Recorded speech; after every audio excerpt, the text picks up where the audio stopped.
भाटी जी, आपने आचार्य प्रमोद कृष्णम को सुन लिया। क्यों आप ये बिना बात हिंदुओं को बांटने की कोशिश कर रहे हैं, साजिश कर रहे हैं? भाटी जी पहले वही बोलिए। नहीं, एक तो गंभीर समस्या ये है कि वर्तमान युग की एक उपलब्धि ये है कि कुछ ऐसे अंधभक्त पैदा हो गए हैं देश में जिन्हें लगता है कि मोदी और योगी के बाद ही जो कुछ भी हो रहा उनके बाद ही हो रहा, उससे पहले कुछ था ही नहीं।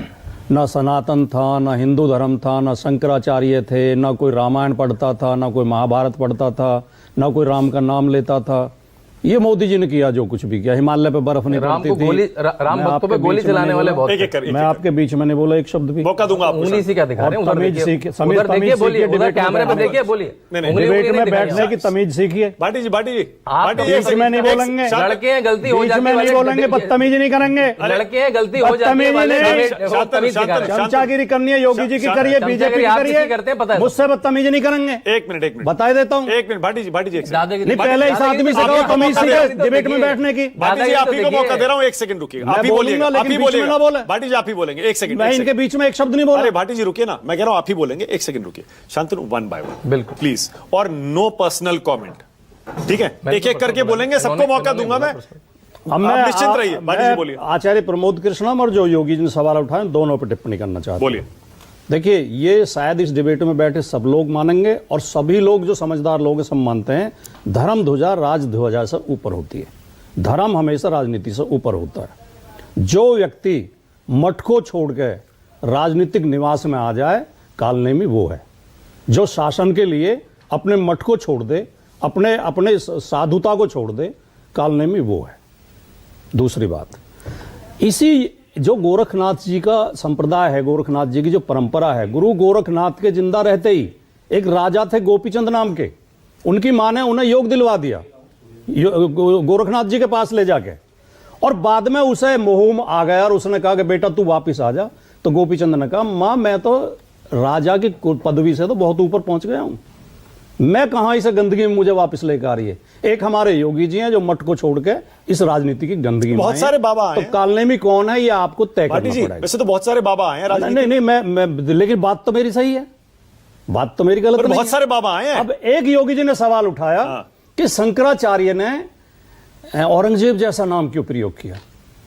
जो औरंगजेब, और आचार्य प्रमोद कृष्णम कह रहे थे कि जो औरंगजेब जैसा शब्द कहे उस साधु की गर्मा गिरती है, वो साधु जो अच्छा नहीं है। योगी जी हमारे नेता के लिए, अखिलेश यादव जी के लिए 50 बार औरंगजेब कह चुके हैं, तो योगी जी क्यों साधु हैं?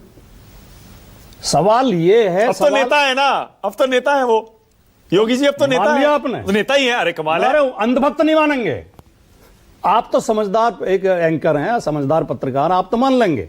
अंधभक्त नहीं मानेंगे। अंधभक्त कहते हैं बाबा पे उंगली उठा रहे हो, साधु पे उंगली उठा रहे हो, संत पे उंगली उठा रहे हो, मठाधीश पे उंगली उठा रहे हो। आगे बाद में आपने जो अभी भी कहा ना कि जो बाबा धर्म छोड़कर राजनीति में आ जाए वो कालनेमी होता है, यही कहा ना आपने। कालनेमी वही। ऐसे बहुत सारे धर्मगुरु हैं, चाहे हिंदू धर्म, चलिए हिंदू धर्म ही ले लीजिए, बहुत सारे ऐसे धर्मगुरु हैं जो राजनीति में आए हैं धर्म छोड़ के अपना।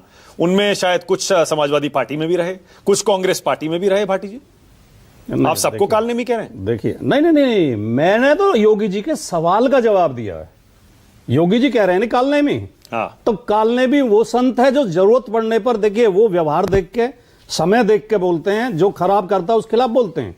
जो जरूरत पड़ी तो राहुल गांधी के खिलाफ भी बोले, जरूरत पड़ी तो अखिलेश जी के खिलाफ भी बोले, आज जरूरत पड़ी तो योगी जी से सवाल कर रहे हैं। ठीक है। तो वो तो एक संत जैसा व्यवहार कर रहे हैं, लेकिन आप तो केवल अपनी राजनीति के लिए सबको अपमानित कर रहे हैं।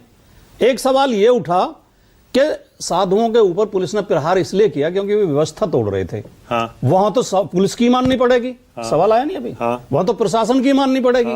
तो जब 90 में समाजवादी शासन में जो हुआ तो वो पुलिस की नहीं मान रहे थे क्या? वहां अराजकता नहीं फैला रहे थे क्या?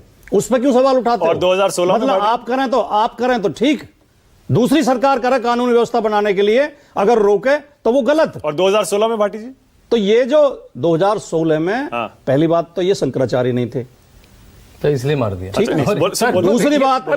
दूसरी बात वो पुलिस की गलती थी, उसे माननीय मुख्यमंत्री अखिलेश यादव जी ने स्वीकार किया था, इनसे माफी मांगी थी जाके। योगी जी आके माफी मांग लें कि हमारी पुलिस से गलती हुई है, बहुत बढ़िया, पुलिस को दंडित करें, बोलिए, मामला ही खत्म हो जाएगा।